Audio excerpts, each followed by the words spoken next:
Hello everyone, welcome to investment talks. मेरा नाम है यश पारिक। मैं एक चार्टर्ड अकाउंटेंट हूँ और आज हम किसी कंपनी के स्पेसिफिक कंपनी के बारे में नहीं बट एक काउंसिल जो कि है जीसीसी यानी कि गल्फ कोऑपरेशन काउंसिल, उसके बारे में बात करेंगे।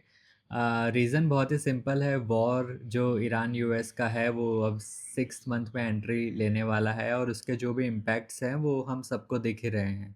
बट हम देखेंगे कि पॉजिटिव इम्पैक्ट्स कहाँ हो रहे हैं, ठीक है? तो उससे पहले हम एक क्विक रिव्यू कर लेते हैं हमारी जो बेट्स अब तक रही है। रेट गेन 1 साल होने वाला है। अब इस बेट को 460 पे हमने रिकमेंड किया था, 106% अप है। और अडानी में हमने बुक करने को बोल दिया था 52%। 52% तो मैंने एक्यूमुलेशन का बोला था, जिसने एक्यूमुलेट किया होगा वो 60-70% आराम से उसका बन गया होगा। वैभव ग्लोबल अब तक चला नहीं है बट कंपनी रिज़ल्ट अच्छा देती जा रही है तो इवेंचुअली रिफ्लेक्ट होगा प्राइजेज़ में।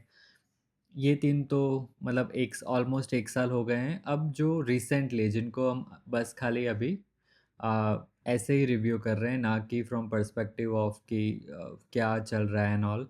अ, अभी पेस डिजिटेक को सिर्फ 50 दिन हुए हैं एंड एक्यूमुलेशन का बोला था टिल 200, 215 के अराउंड चल रहा है एंड इट्स गुड। और एल्पेक्स सोलार जो है उसकी नोटिफिकेशन आ चुकी है 2.2 गीगावाट सेल की। तो इट्स डूइंग एब्सोल्युटली अमेजिंग। बहुत ही सही टाइम रहा है हमारी बाइंग का। कल्याणी कास्ट 1 महीने में 50% अप है। ग्रेट। और एस जे लॉजिस्टिक में अभी मूव आएगा नहीं क्योंकि ये हाफ ईयरली रिजल्ट देता है, तो फिर सितंबर के अराउंड इसका जो है वो स्टार्ट होगा। So things are going great, God has been kind to us. चलिए अब स्टार्ट करते हैं जो गल्फ़ काउंसिल का जो मैटर है। स्ट्रेट ऑफ हर्मूज़ में जो हो रहा है वो तो हम सबको पता है और हम सब देख रहे हैं कि चीज़ें ठीक नहीं हैं। बट कुछ कंपनीज़ को बेनिफिट भी हो रहा है, तो सबसे पहले समझ लेते हैं शॉर्ट में हो क्या रहा है, ठीक है? तो यहाँ जैसे कि हम देख सकते हैं, यहाँ हमारा जो है वो ईरान हमें दिख रहा है बड़ा-सा। ये रहा ईरान।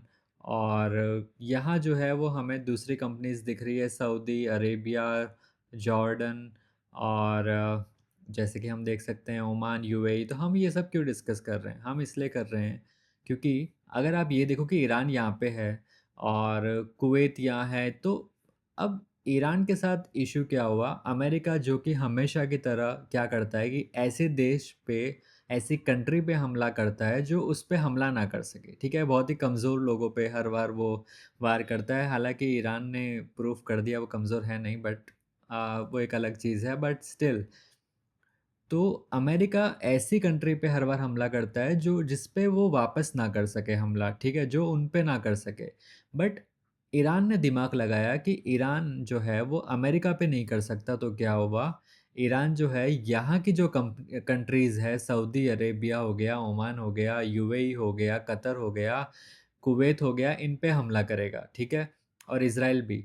तो यहाँ पे जब हमला करता है तो सबको दर्द होता है क्योंकि जहाँ जो है वो का आप कह सकते हो कि ये लोग जो है वो बहुत सारा इन्वेस्टमेंट सब जगह कर रखे हैं और यहाँ पे भी लोगों के इन्वेस्टमेंट है।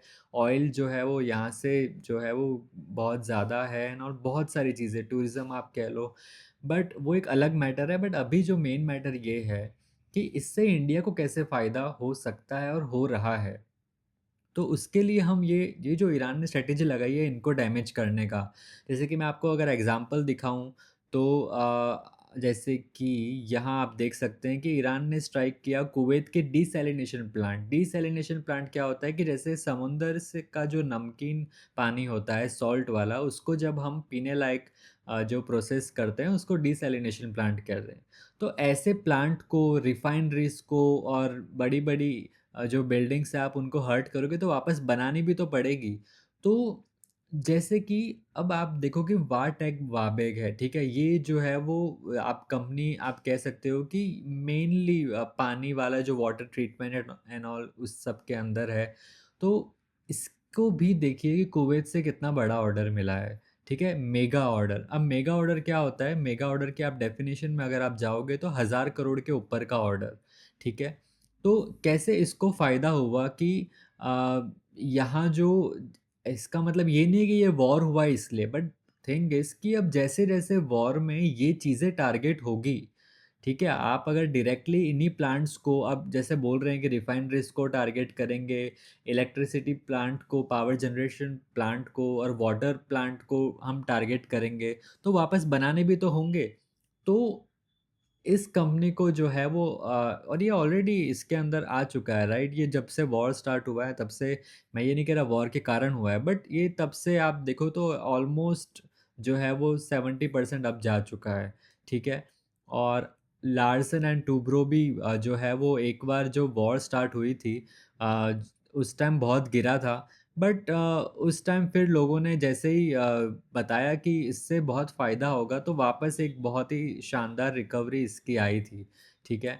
और जो हम जो है वो रेट गेन की भी बात कर लेते हैं, जो हमारी स्टार कंपनी रह चुकी है, राइट? इन्होंने कॉन कॉल में इनको किसी ने सवाल पूछा मिडल ईस्ट वॉर पे, तो इन्होंने बोला कि जो इनका डीएमओ है, डेस्टिनेशन मैनेजमेंट क्या होता है कि जैसे कि आप कह सकते हो कि यूएई है, ठीक है? यूएई, तो यूएई क्या करता है कि एडवर्टाइज़ करता है कि आप यूएई में आओ एंड ऑल, शाहरुख खान से भी ऐड करवाता है एंड ऑल, ठीक है? तो वो जो एडवर्टाइज़मेंट होती है, वो जो एडवर्टाइज़मेंट जो बहुत टारगेटेड होती है, कुछ लोगों के लिए होती है, वो जो ऑर्डर्स जो है वो रेडगेन को बहुत फ्लो होंगे, और रेडगेन ने ये चीज़ बहुत ही क्लियरली बताई कि but as soon as they normalize, as I was stating earlier, I think it will be a big boon to our business. Big boon, ठीक है? बहुत फ़ायदा होने वाला है इन कंपनी को, ब्लेसिंग है इन कंपनी के लिए, because we do expect specially the DMO जो मैंने अभी आपको समझाया था, to go quite crazy in terms of marketing spend जो बढ़ेगा उससे बहुत फ़ायदा होगा इनको, टूरिस्ट को वापस अट्रैक्ट करने के लिए। हाँ, होगा क्योंकि यूएई और जैसे कंपनीज़ है, इन्होंने बहुत जो है वो चलाया था कि हम बहुत सेफ हेवन हैं, हम सेफ हैं बहुत ज़्यादा, और ये सब अब जो टूट चुका है, जो ईरान ने जो है वो इन सबको जो टारगेट किया है, वो अब इनको फिर से जो है एडवर्टाइज़मेंट के थ्रू बिल्ड करना होगा, टूरिज़्म वापस लाना होगा, तो रेडगेन को बहुत ज़्यादा फ़ायदा होगा, ठीक है? और लार्सन एंड टूब्रो का मैंने बता दिया, वारटेक का भी मैंने बता दिया। तो हमने बस ये नॉर्मली 3-4 कंपनीज़ जो है वो डिस्कस की है, और आपके भी माइंड में अगर कोई और कंपनीज़ हो और भी जो आपको लगता है कि और बेनिफिट होगा उन कंपनीज़ को, तो आप भी कमेंट सेक्शन में ज़रूर मुझे बताइएगा। हम ट्राई करेंगे उनको भी कमेंट सेक्शन में ट्राई करने की, तो आप ज़रूर बताइएगा। तब तक के लिए जय हिंद।